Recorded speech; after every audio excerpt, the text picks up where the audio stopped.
소나기. 황순원.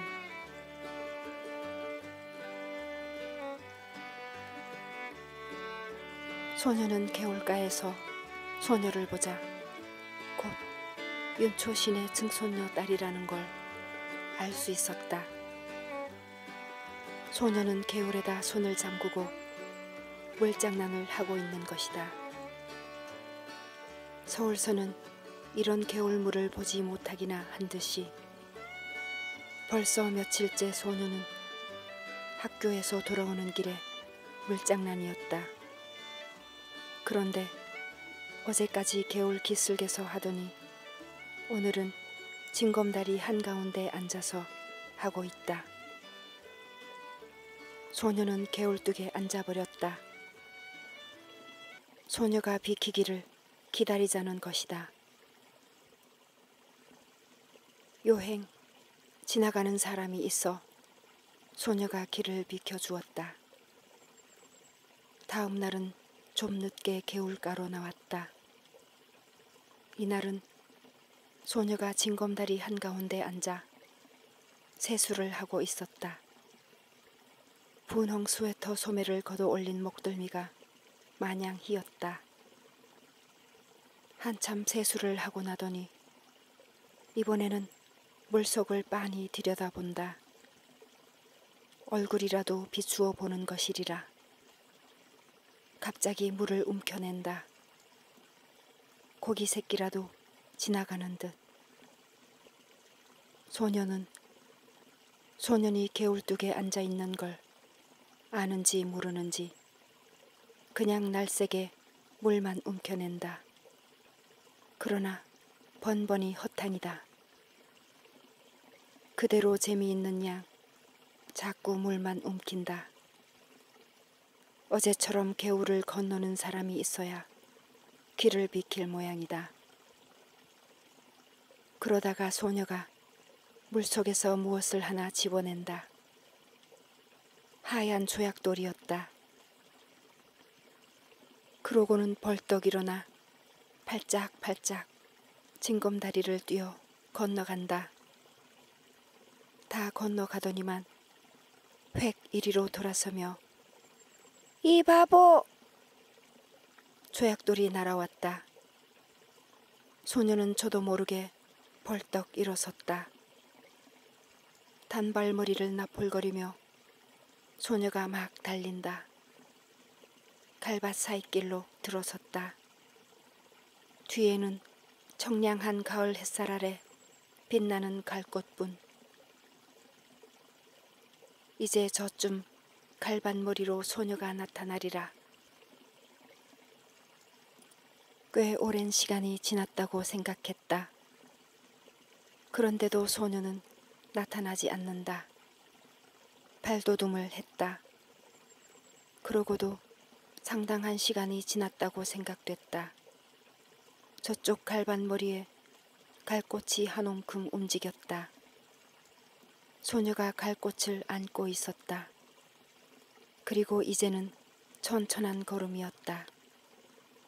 유난히 맑은 가을 햇살이 소녀의 갈꽃머리에서 반짝거렸다. 소녀 아닌 갈꽃이 들길을 걸어가는 것만 같았다. 소녀는 이 갈꽃이 아주 배지 않게 되기까지 그대로 서 있었다. 문득 소녀가 던진 조약돌을 내려다 보았다. 물기가 걷혀 있었다. 소녀는 조약돌을 집어 주머니에 넣었다. 다음 날부터 좀 더 늦게 개울가로 나왔다. 소녀의 그림자가 배지 않았다. 다행이었다. 그러나 이상한 일이었다. 소녀의 그림자가 배지 않는 날이 계속될수록 소년의 가슴 한구석에는 어딘가 허전함이 자리 잡는 것이었다. 주머니 속 조약돌을 주무르는 버릇이 생겼다. 그러한 어떤 날 소녀는 전에 소녀가 앉아 물장난을 하던 징검다리 한가운데에 앉아보았다. 물속에 손을 잠갔다. 세수를 하였다. 물속을 들여다보았다. 검게 탄 얼굴이 그대로 빛이었다. 싫었다. 소녀는 두 손으로 물속의 얼굴을 움키었다. 몇 번이고 움키었다. 그러다가 깜짝 놀라 일어나고 말았다. 소녀가 이리로 건너오고 있지 않느냐. 숨어서 내 하는 꼴을 엿보고 있었구나. 소녀는 달리기 시작했다. 디딤돌을 헛짚었다. 한 발이 물속에 빠졌다. 더 달렸다. 몸을 가릴 데가 있어 줬으면 좋겠다. 이쪽 길에는 갈밭도 없다. 메밀밭이다. 전에 없이 메밀꽃내가 짜릿하니 코를 찌른다고 생각됐다. 미간이 아찔했다. 찝찝한 액체가 입술에 흘러들었다. 코피였다. 소녀는 한 손으로 코피를 훔쳐내면서 그냥 달렸다. 어디선가 바보 바보 하는 소리가 자꾸만 뒤따라오는 것 같았다. 토요일이었다. 개울가에 이르니 며칠째 보이지 않던 소녀가 건너편 가에 앉아 물장난을 하고 있었다. 모르는 채 징검다리를 건너기 시작했다. 얼마 전에 소녀 앞에서 한 번 실수를 했을 뿐 여태 큰 길 가듯이 건너던 징검다리를 오늘은 조심성스럽게 건넌다. 예! 못 들은 채 했다. 뚝 위로 올라섰다. 예! 이게 무슨 조개지? 자기도 모르게 돌아섰다. 소녀의 맑고 검은 눈과 마주쳤다. 얼른 소녀의 손바닥으로 눈을 떨구었다. 비단조개. 이름도 참 곱다. 갈림길에 왔다. 여기서 소녀는 아래편으로 한 3마장쯤, 소녀는 우대로 한 10리 가까이 길을 가야 한다. 소녀가 걸음을 멈추며 너 저 산 너머에 가본 일 있니? 벌끝을 가리켰다. 없다? 우리 가보지 않을래? 시골 오니까 혼자서 심심해 못 견디겠다. 저래봬도 멀다. 멀면 얼마나 멀갔게? 서울 있을 땐 사뭇 먼 데까지 소풍 갔었다. 소녀의 눈이 금세 바보 바보 할 것만 같았다. 논 사이길로 들어섰다. 벼 가을거지하는 곁을 지났다. 허수아비가 서 있었다. 소년이 새끼줄을 흔들었다. 참새가 몇 마리 날아간다. 참, 오늘은 일찍 집으로 돌아가 턴논의 참새를 봐야 할 걸 하는 생각이 든다. 야, 재밌다! 소녀가 허수아비 줄을 잡더니 흔들어댄다. 허수아비가 자꾸 우쭐거리며 춤을 춘다. 소녀의 왼쪽 볼에 살포시 보조개가 베었다. 저만큼 허수아비가 또 서 있다. 소녀가 그리로 달려간다. 그 뒤를 소년도 달렸다. 오늘 같은 날은 일찍 집으로 돌아가 집안일을 도와야 한다는 생각을 잊어버리기라도 하려는 듯이 소녀의 곁을 스쳐 그냥 달린다. 메뚜기가 따끔따끔 얼굴에 와 부딪힌다. 쪽빛으로 한껏 개인 가을 하늘이 소년의 눈앞에서 매물돈다. 어지럽다. 저놈의 독수리, 저놈의 독수리, 저놈의 독수리가 매물 돌고 있기 때문이다. 돌아다 보니 소녀는 지금 자기가 지나쳐온 허수아비를 흔들고 있다. 좀 전 허수아비보다 더 우쭐거린다. 논이 끝난 곳에 도랑이 하나 있었다. 소녀가 먼저 뛰어 건넜다. 거기서부터 산 밑까지는 밭이었다. 수숫단을 세워놓은 밭머리를 지났다. 저게 뭐니? 원두막. 여기 참외 맛있니? 그럼 참외 맛도 좋지만 수박 맛은 더 좋다? 하나 먹어봤으면. 소년이 참외 그루에 심은 무밭으로 들어가 무 두 밑을 뽑아왔다. 아직 밑이 덜 들어 있었다. 잎을 밑으로 팽개친 후 소녀에게 한 개 건넨다. 그러고는 이렇게 먹어야 한다는 듯이 먼저 대강이를 한 입 베어 물어낸 다음 손톱으로 한 돌이 껍질을 벗겨 우적 깨문다. 소녀도 따라했다. 그러나 새 입도 못 먹고 아, 맵고 지려 하며 집어 던지고 만다. 참 맛없어 못 먹겠다. 소년이 더 멀리 팽개쳐 버렸다. 산이 가까워졌다. 단풍이 눈에 따가웠다. 야! 소녀가 산을 향해 달려갔다. 이번은 소년이 뒤따라 달리지 않았다. 그러고도 곧 소녀보다 더 많은 꽃을 꺾었다.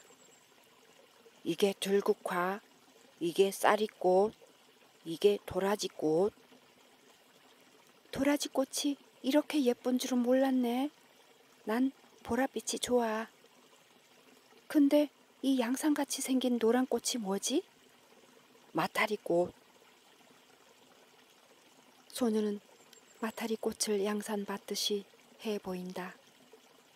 약간 상규된 얼굴에 살포시 보조개를 떠올리며 다시 소녀는 꽃 한 움큼을 꺾어왔다. 싱싱한 꽃까지만 골라 소녀에게 건넨다. 그러나 소녀는 하나도 버리지 마라. 산마루께로 올라갔다. 맞은편 골짜기에 오순도순 초가집이 몇 모여 있었다. 누가 말한 것도 아닌데 바위에 나란히 걸터 앉았다. 유달리 주위가 조용해진 것 같았다. 따가운 가을 햇살만이 말라가는 풀 냄새를 퍼뜨리고 있었다. 저건 또 무슨 꽃이지? 적잖이 비탈진 곳에 직덩굴이 엉키어 끝물꽃을 달고 있었다. 꼭 등꽃 같네. 서울 우리 학교에 큰 등나무가 있었단다. 저 꽃을 보니까 등나무 밑에서 놀던 동무들 생각이 난다. 소녀가 조용히 일어나 비탈진 곳으로 간다. 꽃송이가 많이 달린 줄기를 잡고 끊기 시작한다. 좀처럼 끊어지지 않는다. 안간 힘을 쓰다가 그만 미끄러지고 만다. 직덩굴을 끌어쥐었다. 소년이 놀라 달려갔다. 소녀가 손을 내밀었다. 손을 잡아 이끌어 올리며 소녀는 제가 꺾어다 줄 것을 잘못했다고 뉘우친다. 소녀의 오른쪽 무릎에 핏방울이 내맺혔다. 소녀는 저도 모르게 생채기에 입술을 가져다 대고 빨기 시작했다. 그러다가 무슨 생각을 했는지 획 일어나 저쪽으로 달려간다. 좀 만에 숨이 차 돌아온 소녀는 이걸 바르면 낫는다. 송진을 생채기에다 문질러 바르고는 그 다름으로 직덩굴 있는 대로 내려가 꽃 많이 달린 줄기를 이빨로 끊어가지고 올라온다. 그러고는 저기 송아지가 있다. 그리 가보자. 누렁 송아지였다. 아직 콧뚜레도 꿰지 않았다. 소년이 고삐를 바투 잡아 쥐고 등을 긁어주는 채 후딱 올라탔다. 송아지가 껑충거리며 돌아간다. 소녀의 흰 얼굴이 분홍 스웨터가, 남색 스커트가 안고 있는 꽃과 함께 범벅이 된다. 모두가 하나의 꽃묶음 같다. 어지럽다. 그러나 내리지 않으리라. 자랑스러웠다. 이것만은 소녀가 흉내내지 못할 자기 혼자만이 할 수 있는 일인 것이다. 너희 예서 못 들었느냐? 농부 하나가 억새풀 사이로 올라왔다. 송아지 등에서 뛰어내렸다. 어린 송아지를 타서 허리가 상하면 어쩌느냐고 꾸지람을 들을 것만 같다. 그런데 나롯이 긴 농부는 소녀 편을 한번 훑어보고는 그저 송아지 고삐를 풀어내면서 어서들 집으로 가거라. 소나기가 올라. 참 먹장구름 한 장이 머리 위에 와 있다. 갑자기 사면이 소란스러워진 것 같다. 바람이 우수수 소리를 내며 지나간다. 삽시간에 주위가 보랏빛으로 변했다. 산을 내려오는데 떡갈나무 잎에서 빗방울 듣는 소리가 난다. 굵은 빗방울이었다. 목덜미가 선뜻선뜻했다. 그러자 대번에 눈앞을 가로막는 빗줄기. 비안개 속에 원두막이 보였다. 그리로 가 비를 그을 수밖에. 그러나 원두막은 기둥이 기울고 지붕도 갈래갈래 찢어져 있었다. 그런대로 비가 덜 새는 곳을 가려 소녀를 들어서게 했다. 소녀는 입술이 파랗게 질려 있었다. 어깨를 자꾸 떨었다. 무명 겹조거리를 벗어 소녀의 어깨를 싸주었다.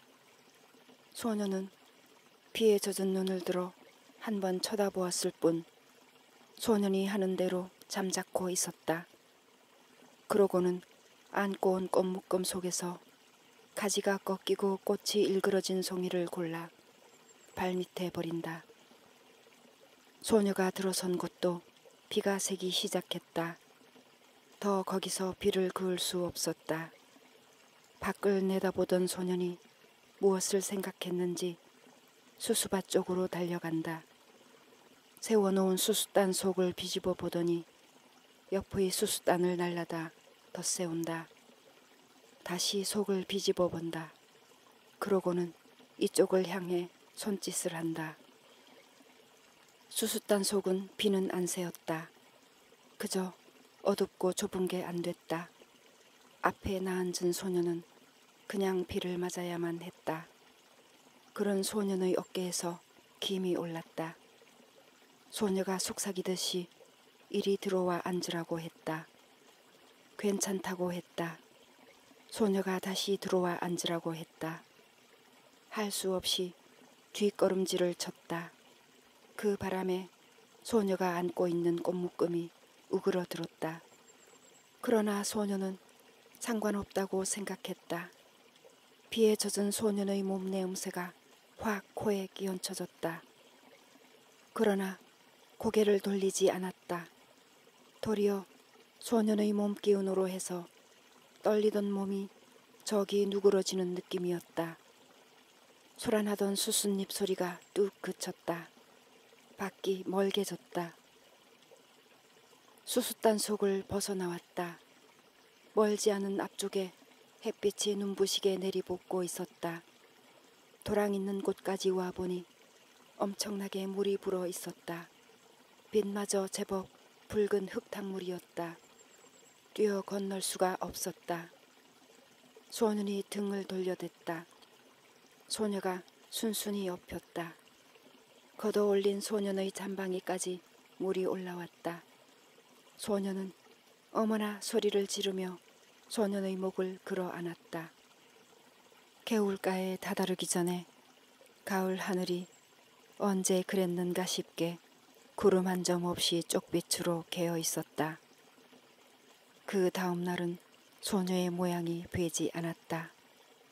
다음 날도 다음 날도 매일같이 개울가로 달려와 봐도 되지 않았다. 학교에서 쉬는 시간에 운동장을 살피기도 했다. 남몰래 5학년 여자반을 엿보기도 했다. 그러나 되지 않았다. 그날도 소녀는 주머니 속 흰 조약돌만 만지작거리며 개울가로 나왔다. 그랬더니 이쪽 개울뚝에 소녀가 앉아 있는 게 아닌가. 소녀는 가슴부터 두근거렸다. 그동안 알았다. 알아보게 소녀의 얼굴이 해쓱해져 있었다. 그날 소나기 맞은 것 때문에? 소녀가 가만히 고개를 끄덕였다. 이제 다 낫냐? 아직도. 그럼 누워 있어야지. 하도 갑갑해서 나왔다. 그날 참 재밌었어. 근데 그날 어디서 이런 물이 들었는지 잘 치지 않는다. 소녀가 분홍 스웨터 앞자락을 내려다본다. 거기에 검붉은 진흙물 같은 게 들어 있었다. 소녀가 가만히 보조개를 떠올리며 그래, 이게 무슨 물 같니? 소녀는 스웨터 앞자락만 바라다보고 있었다. 네, 생각해냈다. 그날 도랑 건널 때 내게 엎인 일 있지? 그때 내 등에서 옮은 물이다. 소녀는 얼굴이 확 달아오름을 느꼈다. 갈림길에서 소녀는 저 오늘 아침에 우리 집에서 대추를 땄다. 내일 제사 지내려고. 대추 한 줌을 내어준다. 소녀는 주춤한다. 맛봐라. 우리 증조 할아버지가 심었다는데 아주 달다. 소녀는 두 손을 오그려 내밀며 참 알도 굵다. 그리고 우리 이번에 제사 지내고 나서 좀 이따 집을 내주게 됐다. 소녀는 소녀네가 이사해 오기 전에 벌써 어른들의 이야기를 들어서 윤초 씨 손자가 서울서 사업에 실패해가지고 고향에 돌아오지 않을 수 없게 되었다는 걸 알고 있었다. 그것이 이번에는 고향집마저 남의 손에 넘기게 된 모양이었다. 왜 그런지 난 이사 가는 게 싫어졌다. 어른들이 하는 일이니 어쩔 수 없지만. 전에 없이 소녀의 까만 눈에 쓸쓸한 빛이 떠돌았다. 소녀와 헤어져 돌아오는 길에 소녀는 혼자 속으로 소녀가 이사를 간다는 말을 수없이 되뇌어 보았다. 무어 그리 안타까울 것도 서러울 것도 없었다. 그렇건만 소녀는 지금 자기가 씹고 있는 대추알의 단맛을 모르고 있었다. 이날 밤 소녀는 몰래 덕쇠 할아버지네 호두밭으로 갔다. 낮에 봐두었던 나무로 올라갔다. 그리고 봐두었던 가지를 향해 작대기를 내리쳤다. 호두송이 떨어지는 소리가 별나게 크게 들렸다. 가슴이 선뜩했다. 그러나 다음 순간 굵은 호두야 많이 떨어져라, 많이 떨어져라. 저도 모를 힘에 이끌려 마구 작대기를 내리치는 것이었다. 돌아오는 길에는 열리틀 다리 지우는 그늘만 골라 디뎠다. 그늘의 고마움을 처음 느꼈다. 불룩한 주머니를 어루만졌다. 호두송이를 맨손으로 깠다가는 옴이 오르기 쉽다는 말 같은 건 아무렇지도 않았다. 그저 근동에서 제일 가는 이 덕쇠 할아버지네 호두를 어서 소녀에게 맛보여야 한다는 생각만이 앞섰다. 그러다 아차 하는 생각이 들었다. 소녀더러 병이 좀 낫거들랑 이사 가기 전에 한번 개울가로 나와 달라는 말을 못해둔 것이었다. 바보 같은 것, 바보 같은 것. 이튿날 소년이 학교에서 돌아오니 아버지가 나들이 옷으로 갈아입고 닭 한 마리를 안고 있었다. 어디 가시느냐고 물었다. 그 말에도 대꾸도 없이 아버지는 안고 있는 닭의 무게를 겨냥해 보면서 이만하면 될까? 어머니가 망태기를 내주며 벌써 며칠째 갸알갸알하고 알랄자리를 보던데요. 크진 않아도 살은 쪘을 거예요. 소년이 이번에는 어머니한테 아버지가 어디 가시느냐고 물어보았다. 저 서당골 윤초시댁에 가신다. 제사상이라도 놓으시라고. 그럼 큰 놈으로 하나 가져가지. 저 얼룩수탉으로. 이 말에 아버지는 허허 웃고 나서 임마, 그래도 이게 실속이 있다. 소녀는 공연히 열적어 책보를 집어던지고는 외양간으로 가 쇠잔등을 한번 철썩 갈겼다. 쇠팔이라도 잡는 채 개울물은 날로 여물어 갔다. 소녀는 갈림길에서 아래쪽으로 가보았다. 갈반머리에서 바라보는 서당골 마을은 쪽빛 하늘 아래 한결 가까워 보였다. 어른들의 말이 내일 소년애가 양평읍으로 이사 간다는 것이었다. 거기 가서는 조그마한 가게방을 보게 되리라는 것이었다. 소녀는 저도 모르게 주머니 속 호두알을 만지작거리며 한 손으로는 수없이 갈 꽃을 휘어 꺾고 있었다. 그날 밤 소녀는 자리에 누워서도 같은 생각뿐이었다. 내일 소년애가 이사한다는 걸 가보나 어쩌나. 가면 소녀를 보게 될까 어떨까. 그러다가 까무룩 잠이 들었는가 하는데 참 세상 일도. 마을 갔던 아버지가 언제 돌아왔는지 윤초시댁도 말이 아니야. 그 많던 전답을 다 팔아버리고 대대로 살아오던 집마저 남의 손에 넘기더니 또 악상까지 당하는 걸 보면 남포불 밑에서 바느질감을 안고 있던 어머니가 증손이라곤 계집에 그 애 하나뿐이었지요. 그렇지. 사내 애 둘이 있던 건 어려서 잃고. 어쩌면 그렇게 자식 복이 없을까? 글쎄 말이지. 이번 엔 꽤 여러 날 앓는 걸 약도 변변히 못 써봤다더군. 지금 같아선 윤초신에도 대가 끊긴 셈이지. 그런데 참 이번 계집엔 어린 것이 여간 잔망스럽지가 않어. 글쎄 죽기 전에 이런 말을 했다지 않어? 자기가 죽거든 자기 입던 옷을 꼭 그대로 입혀서 묻어달라고.